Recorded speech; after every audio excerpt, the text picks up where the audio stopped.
Welcome to the Cookbook, where you'll learn about the real recipes behind building a business.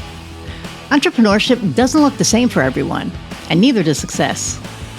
You'll hear from entrepreneurs of all kinds, tech founders, coaches, creatives, and spiritual entrepreneurs. People who've taken very different paths and learned powerful lessons along the way. We talk about the wins, the missteps, and the moments who shaped who they are today. I'm Iris Goldfeder, and this is the Cookbook. Hey everybody, and welcome to another episode of the Cookbook. I'm your host, Iris Goldfeder, and I'm very excited for our guest today. Tricia Stover is an expert in leadership, and the way that she looks at it, it's different, and I love it. It puts a different spin on things. So I want to say thank you all for always tuning in. If you do me a favor, like, share, subscribe, download. After the episode is over, after you've watched it, leave a comment. And a review would be awesome. So without further ado, let's bring on Tricia. Hey. Hi, Iris. Nice to see you. You as well. So thank you for taking time for being here with us today. Absolutely. Wouldn't have it any other way. Although I hear it's nice and snowy and cold in your neck of the woods while I'm sitting in sunshine. So oh, that's okay. I have a really good friend in Scottsdale, and she's probably going right now. So it's all good. But I'm excited to have this conversation with you about leadership, because especially the way that you were viewing it and the conversation that we just had prior that we will revisit again. It kind of made me open my eyes a little bit to see things from a different lens. And one thing that I will say is I agree what you say as far as when you grow your people, because I think, wasn't it Richard Branson? Yeah. Yeah. Yep, absolutely. And so I think that's, yeah. So tell us a little bit about you. All right. Well, I am a business strategist and a leadership coach all in one. And I have a lot of people ask me, what do you do? What does that actually mean? And I own my own business called Performance Masters Consulting. I have been in my industry for 20 years. 6 years ago, I decided to venture out on my own and grow my own business while I'm still growing other people's businesses. And I heavily focus in two different areas. The first one is business strategy, which is deeply data-driven and giving companies and businesses the tools or helping them through deciphering what data actually means and making data decision driven outcomes. Data-driven decisions. Thank you. Because, yeah. So I say that 3 times fast. I can't. I fuse that with leadership, and my education is both in business science and in leadership. So I have this advantage of being able to look at a data situation, whether it's with a private practice, a franchise, an enterprise, a corporation, or a nonprofit. Those are my clients that I work with. And typically what happens when they hire me is they're already in chaos, or they're going through a merger or an acquisition, and really they just need structure, clarity, sometimes a curriculum. And then I coach them through it with leadership optics to grow their people, develop career paths for those people, define the goals, and make sure that everything we're doing is aligning with their values and their goals. And when you have alignment in your business, or you have somebody to come in and help you with your vision, your values, and your alignment, it's almost as if the clouds just open up and your answers are given to you. What I find, most visionaries are not great at execution, which is where I sit. And I help them execute. Hide and Right? Because I'm a visionary myself. Otherwise, I wouldn't have my own business. You're a visionary, but we get so hung up in the minutia, and there's 30 hamster wheels going in our head all the time. with ADHD, right? So then there's like 333,000 hamsters going at, it's a lot. It's definitely a lot. You said something earlier, and what did you just say? We'll keep going, and I'll remember, because you said something I was going to go ahead. Yeah. Even myself, I need a coach. Even though I'm a coach, I need a coach to help me with the clarity, because my mind is always on other people's businesses. And I'm like the shoemaker's child. I run around with no shoes. So I need my own coach to help me through all of my own minutia. And I know the answers. It's just that I'm way too close to my situation for clarity. So that's how I help others and help them get to the point of what success means for them.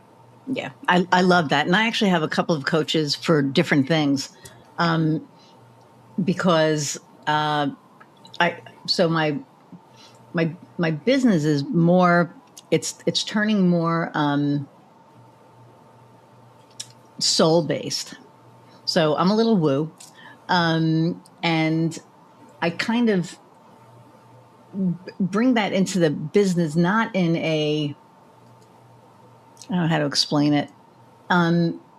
You said the word aligned. And I think that's it, right? Like if my values are not aligned with the person I'm speaking with, I can't work with them. Or if our values aren't aligned. If the vision isn't aligned, right, then you can't have people work for you. Yeah. And so I think that there's a lot to that. And I say the spiritual part, because for me, it's been a big a big driver last year of my business, and it had all to do with alignment, and I never ran it that way before. And it made all the difference. And the really cool thing is that people come to you because they see, I put video out on LinkedIn, all the time. People see me and they know who I am. They listen to the podcast. They know who I am. And before we even have the first conversation, it's like, they're like, I feel like I've been hanging out with you for 6 months already, and then for me, it's, can I help move the needle? If I can help move the needle, I'll work with you. If I can't, or if I don't think that I can, I won't. Right. Because then you're going to be like, well, that was a waste. And I never want anybody to feel that. But as far as, being the visionary and execution, oh man, that it's real. The struggle is real. It was funny because, did you see the Queen's Gambit? I saw bits and pieces of the Queen's Gambit. Okay. So, when she's like laying in bed and she sees the chess pieces, that's my brain. Like on it, it's like I'll be talking to a client and all of a sudden, the picture comes and the pieces start moving, and then it's like, I see what needs to be done. And then I say, okay, this needs to be done. And I pass it off to the right people. Yeah.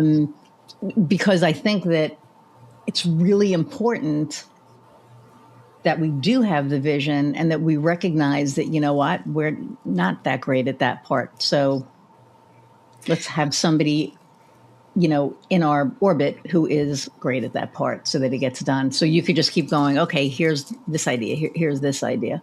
Yeah.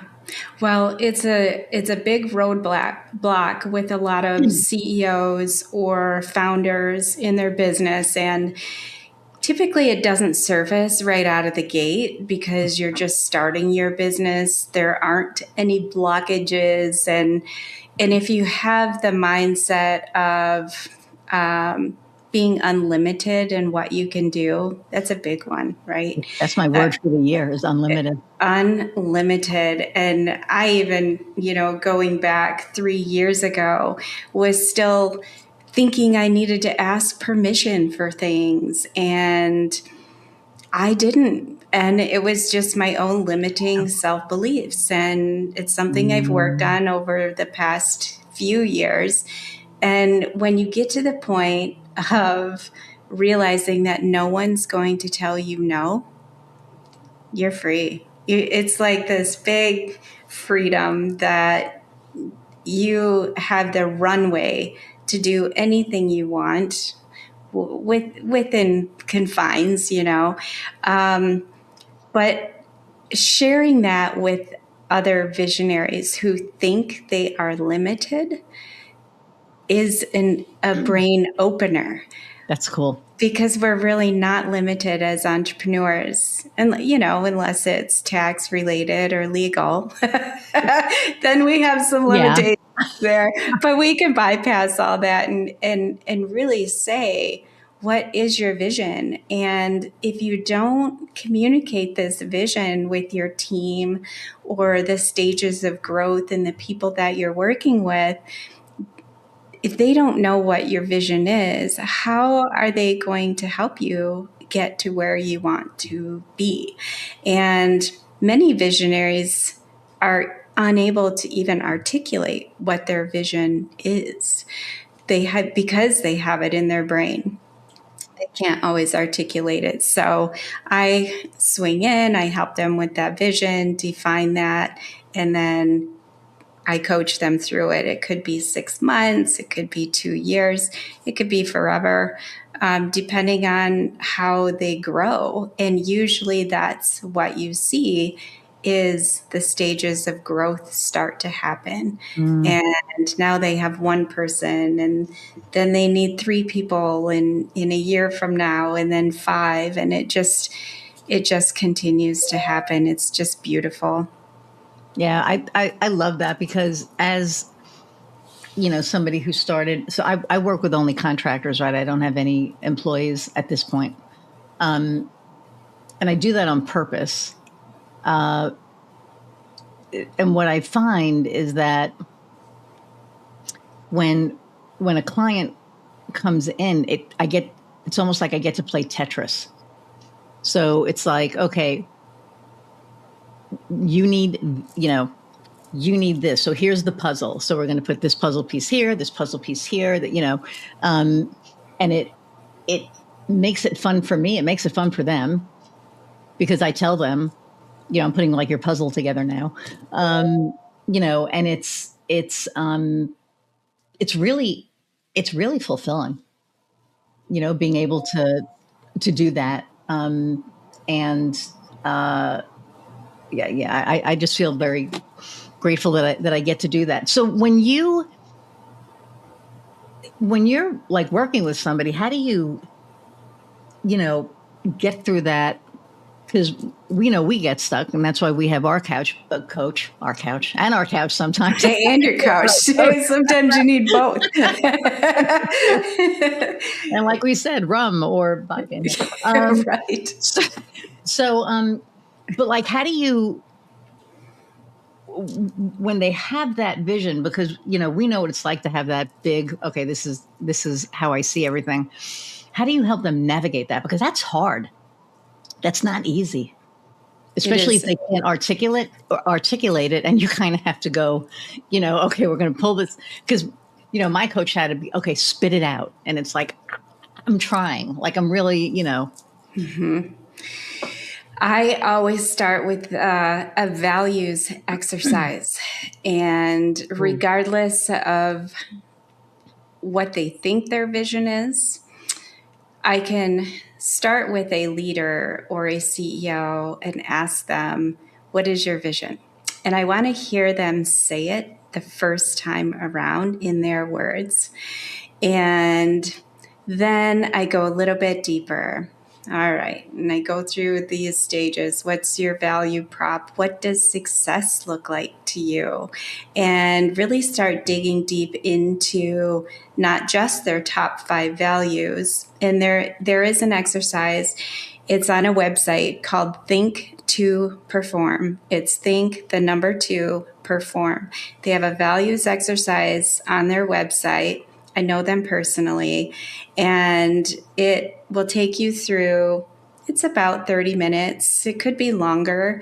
And it identifies what are the top most important things to you. And you can do it either in your personal life, your business life, your partnerships. And it's very eye-opening because once you understand where your values are, then you start talking about, okay, will you define what that value means to you?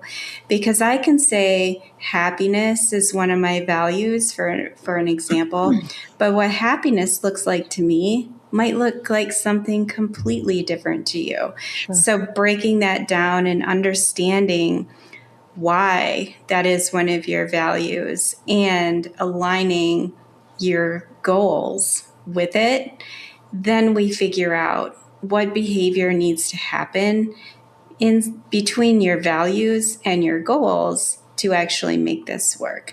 And it can either be a straight line. If it's a smaller company, it can be a straight line. But typically in organizations and nonprofits, enterprises, and franchises, those take a little bit longer because now you have other things to think about, like departmental, career path development. Who do you have in these roles? Are they in the right seat?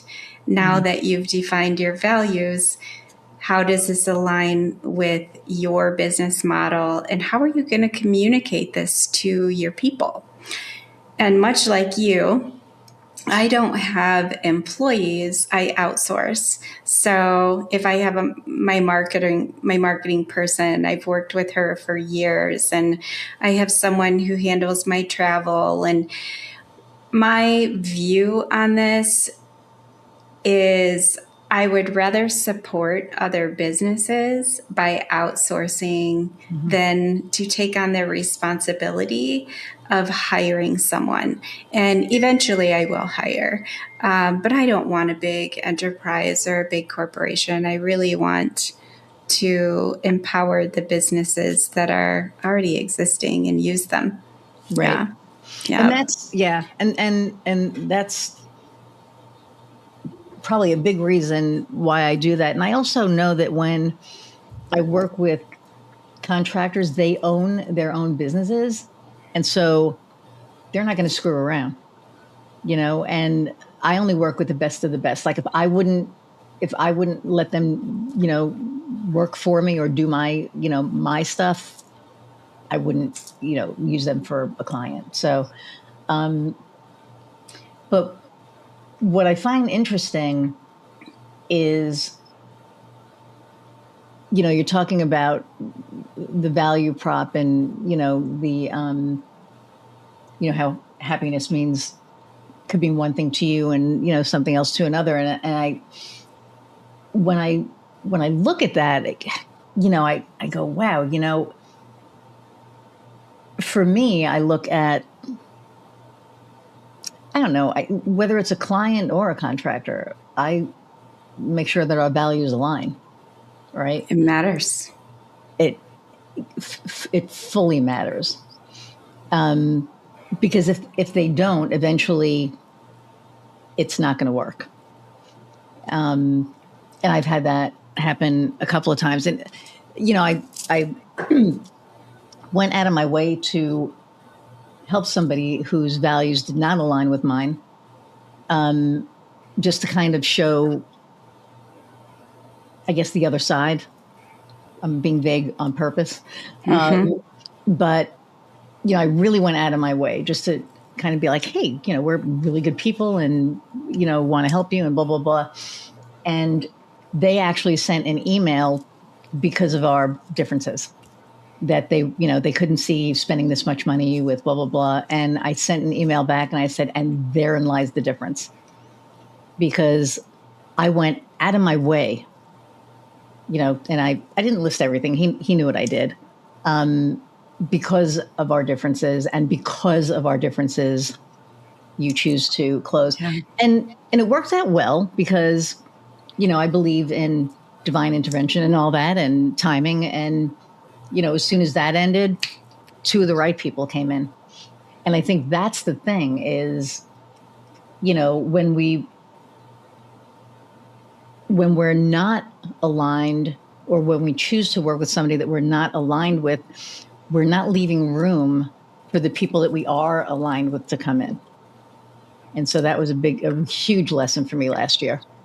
Oh, what a great statement.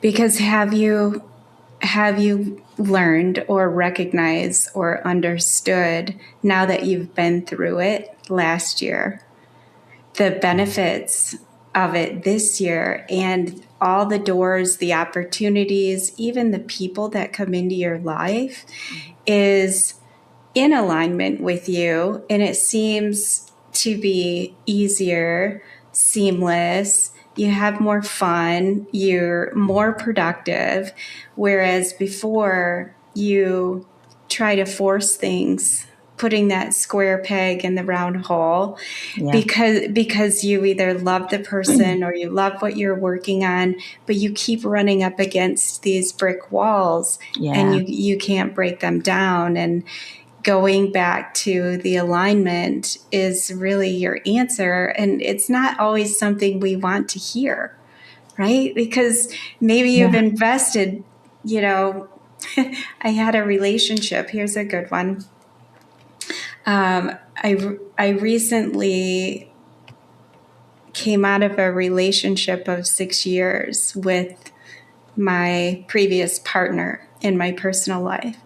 And I always assumed our values aligned, right? I took the assumption because we didn't have conflict. We moved through life the way things were supposed to go. But we kept hitting these brick walls, and I couldn't figure out why. And in the end, after it was all over, I revisited my own core values, and I was like, I wish I would have done this a long time ago. Right? Like, I should be practicing what I preach in my personal life for this situation. So it happens, and it happens all the time. And I think that people are evolutionary. They evolve. Your values change over time. Sure. You just need that right person, whether it's in business or personal. You need to know if they're evolutionary with you, or are these set in your ways or their ways, and can we grow together? So yeah, values are a big deal, especially after my year last year too. Wow. And it's funny because, for me, it was really like, and I think anytime, which I'm not going to do anymore, but because he was not, the first person that I did that with. But I just really want to help people. And, he was a new business, and he had no clue. And I was like, someone else is going to take advantage of this man. Like, I just, and I was like, he came to me for a reason. Like, he called, he found me on Google. I didn't, no outreach on my part. We met. I knew going in. He knew going in. And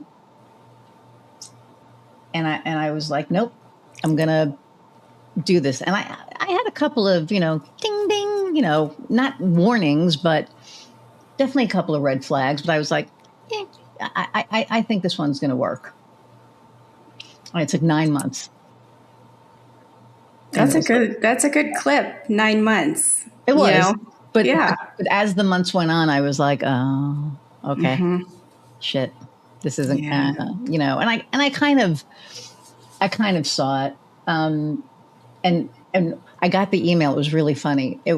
I got the email on Sunday night, and in the email he said, I hate to pull the rug out from under you on a Monday morning. And I was reading it going, yeah, it's Sunday night, jackass, I was like, okay, whatever, and like, I read it and I was just like, I was sad that he couldn't get past that. Yeah. It was just like one of those, because we aligned on so many other things except for these two things that were really big. And it just really, it made me sad, but it also made me proud because I could see past it and I can, almost, be like, that's not the important stuff. The important stuff is this, but that's not the case. And it was kind of, blew my mind. Now, the year before I knew, like I got into it knowing, and I was like, oh, this is not a good idea. Like I love those moments when you're like, man, like it was like, oh, I already, like we start, it was a referral and my friend was like, can you please help him? And I was like, oh shit, like, yes. And I met with him and I was like, I gave it 5 months tops and it was 5 months, like to the day almost. And I was like, I knew it. Like I saw, I got him started on stuff and they're like, nope, this is not like And I was like, I'm not going to do it again. And I did. And now I'm really not going to do it again. Like, cause I've had the opportunity and I've turned it down already. So yeah, I love that you even brought this up because even when we're identifying our values, we are inadvertently creating boundaries around those values. Because, and I'm sure somewhere in your career, you were a complete yes person, right? Yes, I'll do that. Yes, I'll do that. Oh, I never said no to anything or anybody. Right. And it was like, however toxic they were, it didn't matter. It was like, nope, I'm going to help you. We're going to do this. And I was like, what the hell was wrong with you? Yeah, absolutely. And not that we would do it any different, because I wouldn't do that any differently. Looking back, those are where we learn our lessons. That's where we refine ourselves. That's where we figure out what it is we truly want and who we want to work with and what we're actually doing. So going through that fire hose process in the beginning stages of being an entrepreneur, it's looking back, I think it's the most exciting time in your career. And most people, they know what they're doing as far as their expertise, but running and scaling the business is no idea. Totally different, right? So you just have to figure it out. But once you get there, and then you revisit those values after time has passed, maybe 2, 3, 5 years, you start to recognize your boundaries and what you're willing to say no to going forward. And the values work in both directions. What am I going to say yes to? And everything else, unless it's family or, we have soft boundaries for certain people that we don't want to say no to. A former mentor, I'm not going to say no to. But for people just coming in the door, it's now a vetting process. Is this the right fit? Because if it's not a right fit for me, I'm definitely not the right fit for you. Right. Right. And I'm okay. I'm comfortable being able to say that to people these days. I had some pushback from a prospect a few weeks ago, and we were chatting about pricing and the scope of the work. And I was getting a lot of pushback because there was an assumption that this would just be a quick and easy fix. And I said, no, this is at least a year to 18 months. You're dealing with several people. We're also dealing with technology challenge. This is not a project. This is a long-term engagement. Right. And he came back and really was trying to argue with me on my services. And I ended up saying, let me introduce you to someone. And that's how I handed it off, because as I was looking at this scenario, I'm thinking to myself, this person's expectations might not be in alignment. I'm not going to deliver what he wants just based on this friction that we're having in the very beginning. So let me set you up with the right person to get you exactly what you want. And, I've learned the hard way that when I take business that way, it's twice as hard or 3 times as hard to get through it. Yeah. And I don't want anybody else on the other side to have that experience. I want them to have a great experience. It's not always about the money, because that relationship, you're getting in bed with someone for 1.5 years. You're going to have to like them and be able to navigate with them. Yeah. And, I always say for me, it's not transactional. It's got to be about the relationship, because, like you said, money is nice, but sometimes it costs more in the end, right? Yeah. And if that was that toxic in the beginning, it was never going to get better. Like it would just, so I get that. I had somebody refer somebody to me at the end of December. And it was the week before Christmas, and December was a shit show. That's all I'm going to say. It was just like a lot of travel, just a lot. And it was the week before Christmas, and we got introduced via email, and he said, hey, let's, grab a coffee this week. And I said, I'd love to, 'cause local. I was like, I'd love to, but I have to get ready to leave, for Pittsburgh next week. And I just got back from New York, and, and he's like, well, I'm just asking for like 45 minutes. And I'm like, and I already knew, just because he didn't respect that first boundary that I let down. And I said, honestly, the first time that I have available is that first week of January. Well, I really don't want to wait for that. And I said, that's okay. I said, I can introduce you to some people, but that is my schedule. I'm not going to change it. And he kind of called me a bitch. Yeah. Well, and I was like, okay, I read that one right. Like, what the, really? Yeah. And my, I tell my wife these things, and she just like laughs. She's just like, what did you do when he called you a bitch? I said, I hung up. I was like, I hung up. I was like, you have a good day. Good luck finding someone. Because now I'm not even going to refer anybody to you, because you're a toxic jackass. Right. So, but it was just like, if you're like, yeah, I don't have any availability now, and they're like, yeah, but this is really important, and they're not honoring your boundaries before you even start working, you already know it's a shit show. So it's like, yeah, that was the best thing that could have happened. Oh, I would. Right? I wouldn't have. Yeah. I'll tell you a couple of other stories offline that you'll be like, oh boy.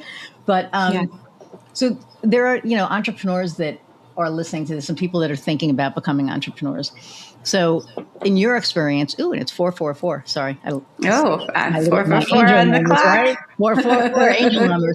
So what advice do you have for somebody who's thinking about becoming an entrepreneur? Well, if you're thinking about becoming an entrepreneur, I would say know what your product or your service is inside and out.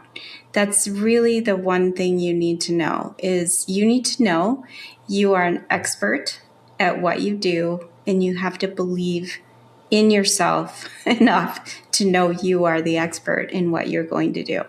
I'm not saying that there's not a learning curve to be better than where you are today, because organically you're just going to be better and better and better the more that you do it. I would say focus narrow in the beginning. I've learned over time that being in a niche is a little bit harder in the beginning to get started. But when you're in a niche, people will seek you out. And when you're in a broad span, you have way more competition. So find your niche. Make sure you know who you are. Have a path for your own personal growth, because a lot of times businesses will become stagnant because we forget to grow as people. And again, we learn the hard way, the school of hard knocks. I think I've been through it like a half a dozen times now. Annie, it's the hard knock life. For us. Make sure that you know if you have a support system.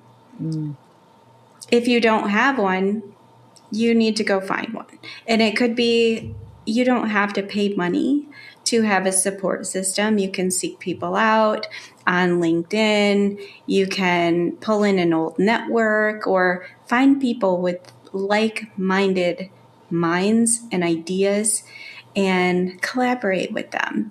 Whether it's once a quarter, once a month, just keep it going. And they always fall off, and sometimes I fall off, but knowing that you have those connections and support systems, that's what's really going to take you to your next level.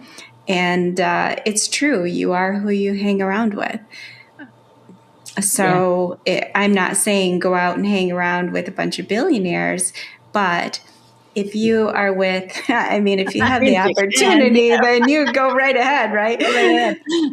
But make sure you have the people with the right mindset. If people are telling you this is a horrible idea, they might not be your people. And most people who are innovators and entrepreneurs in the very beginning, we're all crazy in the beginning. This is never going to work, but oh yes, it is. You just sit back and watch, right? Yeah. Hold my popcorn, hold my beer, right? Because we have the hamster wheels in our heads, and we have it all figured out. We just need to now implement it. So that would be my advice for a new entrepreneur. Go for it. Make sure you know your stuff. Surround yourself with the right people. I love that. And, I've been asking that question for 3 years, and I'm getting the guilt look again. Go lay down. I'm doing a podcast. Skylar. I'm very cute. Yes, very good. She knows your name. Go lay down. I would share this with everybody, but then you'll see my messy office. So I'm not going to do that. But it's. I've asked that question, 130 something times, 140 times. And I love that question because we get so many different answers that are different yet similar. Mm-hmm. And yours is the first multifaceted one. So I love that. Yes. Thanks. I love that because I think a lot of people don't realize that, it's, some people, like I started out of necessity. It was like collect unemployment or start a business. And I didn't want to collect unemployment. So I started a business. And I didn't know, oh my God, I was talking to somebody this week and I was like, holy shit, we didn't know anything. Like we knew nothing about, never mind, systems, like software. QuickBooks for doing your books. Wow, what a concept, or whatever it was, right? And now we have like all the different, software in place and, working on systems and SOPs and all this other stuff. And it was like, that wasn't even a blip on my radar like back then. And now it's like, I how the hell did I do this without it? Right. Yeah. And something that you said that stuck out was that, we have to grow. And I think that one of the really cool things, at least for me, has been as I've evolved, so is my business. Because I'm really aware of my growth. I've done a lot of personal growth. I've been doing mindfulness. I've, just all of these different things. And because of that, because of who I've become, my business has, up-leveled. And I think it's really cool when you can kind of look at that and be like, yeah, I did that thing. It's just, it's so interesting. And I mean, you're working with a coach, so how is that for you? Because you know, as a fellow visionary, how do you articulate? Like, how do you're like, hey, I'm thinking about this thing, and you know. Well, I like to start off with my coach by saying, forget everything you know about me. And because I knew my coach before we started working together, I live in the coaching world with several other coaches around the country.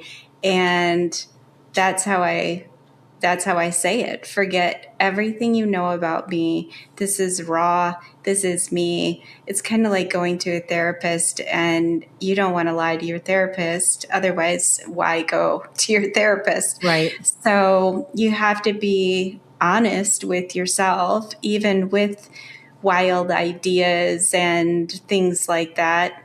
And this is where the coach is really good, because they will remind me that's not part of what what your values are. That goal was not on the list 2 weeks ago. Why is it here? Right. And I'm just like, well, I just want to pivot this way and do this and do that, and you're like, no, we're going to keep you on, keep me right on the path, the way that I'm supposed to be. And but what I have found most beneficial in not only coaching others, but I learn from my clients every day. Oh, and God. Oh my gosh, the collaboration between us, because I'm typically working with a COO or a CEO, and they don't even know the value that they bring to me with their expertise and the things that they say. So not that I'm learning coaching or learning business from them, but I'm still learning from them every single day. So that's why the alignment matters, because I want to be learning and teaching in the same space where we're both benefiting in the end. So, yeah. I love that. Are you in C4C? No. Tell me more. Ooh, I'll have to introduce you to. So I know a lot of coaches. Two of my clients are coaches, and it's coaching for. I'm going to screw it up, and then they're going to yell at me. But I have two friends that are in it, and it's like a leadership coach, networking. Kind of, or organization. I don't know. I'm going to screw this whole thing. Do not get mad at me. You know, I forget. I'm just putting that out there. I'll look it up. Well, yeah, and I'll actually connect you with a couple of people, because I think I know a bunch of coaches. I work with two, but I know like a bunch that are in C4C. So I'm just going to Google this while we're talking on here. I never do this. C4C. Come on. No. Coaching. Okay. I know people listening are like, what is she doing? Coaching for change. Enough that improves. No, I don't think that's it. 8 to 12 student engagement. No, that's not it. Shit. I'll find out. Because I don't think it's for students. Coach Leadership Academy. Yep. I think that's it. So, but I'll hook you up with a couple of people. I'll connect you. Thank you. Because I think you would do really well in it, and it's for leadership coaches and executive coaches. And one of my friends and clients is an executive leadership coach for not-for-profits. And then another one is just, he's going to kill me if I think he just does like leadership, but he also does like leadership. He used to do government, but I don't think he does government anymore. So his episode already aired. Like he's going to be the next one for the first episode for season 5, which is next week. So I'll tune in and listen to him. I'll just get, you'll listen to him, but I don't think he'll talk about it. There was like a consortium or something. Anyway, so see, this is why I don't put vodka or anything in these things. Soon. I wanted to ask you, what fulfills you the most out of what you're doing? The biggest fulfillment for me is the next generation, whether it is helping them grow their business, helping them get established as leaders, helping coaching them through a career path.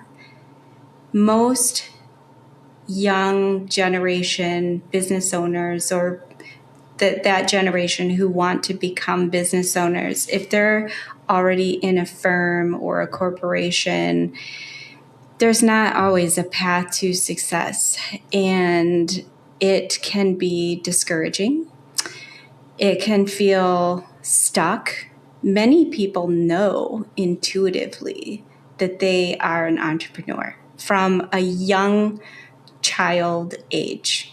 And when you're put in that box as an adult and you continually, I don't like to use the word fail, but you know in your gut that you can't be constrained. You want this freedom and you want to change and make change for other people and be impactful to other people, whether it's through a product or a service. You just know it. And I knew it as a child, but I didn't have the opportunity until later in life when I finally decided to take the risk, which I should have taken the risk way sooner than I did. You but and me both. Oh, but I didn't. And so when I'm looking at the next generation, I'm looking at the success factor of these individuals because you can spot them a mile away. Wow. They could be even on the spectrum, right? I am just underneath the spectrum, and I have problems with dyslexia and other things that I've had to navigate in life, and you tend to pick these traits out of other people and you recognize them as a gift. It's not a limitation. You have a gift. What are you going to do with this gift? So I love to look at things from those types of lenses and with the next generation. That's really cool. So a friend of mine, Diane Wingert, has a podcast called ADHD-ish. And I've been on it once. I'm going to be on it again. She's been on mine once, and she's going to be on it again. And what we found, which is really funny, is that the ADHD it's not a limitation. It's a superpower. Because of that, I can do the Queen's Gambit thing. I can see that entire, picture. I remember it was like about 12 years ago, easily, maybe even more. I don't know. But my doctor, I did this assessment, and she diagnosed me with ADHD. And apparently I was diagnosed when I was 14, but forgot. But that's another story. And so she was like, I'm going to put you on this medicine. I think it was Adderall or whatever. And I took it, it took me a week because I didn't know what it was going to do, right? And I was looking at it, and I had a meeting, and I had a couple of meetings that I really had to focus on. I was like, you know what, I'm going to take it and we'll see what happens. And I took it. And I was driving, and it was, I could feel my brain completely starting to slow down. And then I was having lunch with a friend of mine, and I was talking like this. And she looked at me and she was like, "You're really calm today." And I was like, "I'm on Adderall. I can't speak." But, I felt like a robot, right? I was like, I can't speak fast, any faster. And then I realized that, she was asking me creative questions, and it was gone. Yeah. I felt so limited. And I was like, I don't care if I see 100 squirrels and they distract me. I am never taking this shit again. Because it, and I know people that are on medication, and it helps, them slow down and stuff. But it literally, like, it just felt like it just put blinders on. And it was the most uncomfortable feeling in the world. And I remember, like the next day, because it wore off. And the next day I woke up and I was like, whew, okay, it's like I'm never doing that. And I called my doctor and I went, I'm not taking it. Because we have to give it a chance. And I was like, I did. Yep. It's not worth it as a creator. No, right? I mean, it's right. It's not. And I can't, like, if I'm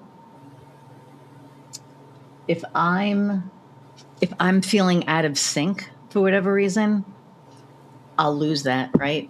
So, days that I have, meetings planned and I know I'm out of sync, I cancel them. Because I know, right? Because I know I'm not going to be at my best. And I never want anybody to see me at less than my best, unless they've known me for years. And then I'll just be like, I am not me today. And they know, but no, and some people get annoyed that I canceled the day of. But when we reschedule and we meet, I explain why. I'm like, you would not have gotten the best of me. And you're important and you need to get the best of me. Yeah, so absolutely. I think that's super important. So we're almost at an hour. Okay. So where can people find you? People can find me at performance-masters.com. I can be found on LinkedIn under Tricia Stover, or you can just Google me. There's some press releases that have happened over the past 5-6 years. You can pretty much find me on the Google search, but you can go directly to my website to explore my services and what I actually do when we're not ADHDing, right? And that is where I focus, where the labels are on my website. So you can either go there or LinkedIn are the best two places to find me. Awesome. And then do you work with neurodivergent people? What do you mean by that? Well, ADHD or on the spectrum, or... I'm typically the one on the spectrum when I'm working with people. But yes, I mean, I look at everybody, depending on their extremity, usually what I find is they sit in a tech space or a systems and process space, or in a space where they're not client facing all the time, but they're more systematic in their roles. So I don't have a niche in that area. Mm-hmm. It's just that I've dealt with my own self my entire life, so I can recognize it and navigate around that. Cool. Yeah. All right. Thank you for taking time out of your day today. I really appreciate it. And then the last question that I ask everybody, and you kind of answered it, but I'm going to phrase it differently. Kofi is like going like this in the background, is what lights your fire? Ooh, what lights my fire? Yep. Not being stuck. Knowing that the road is as far and as long as I want it to be, working with the right people. Nonprofits light my fire because they're typically community service-based. Anything that is of stewardship lights my fire. It's one of my values is purpose and meaningful work. And those are the things that light my fire. Watching people succeed lights my fire. And I love to be able to give them the pathway to do that. Oh, I love that. Yeah. I love that. Thank you so much for spending time with myself and my audience today. Hang on one second. I'm going to say goodbye and then I'll come right back. Everyone, thank you so much for hanging out an hour plus. Appreciate you all. Don't forget to click like, share, subscribe, review, give us a review. Let us know what you thought of the episode. If you grabbed any golden nuggets, let us know. Leave some comments. Those are always awesome. And just thank you again for, letting me do this. I love that I get to give people a platform to talk about the things that they do. So appreciate you all. And until next time, go out and find what lights your fire. See ya.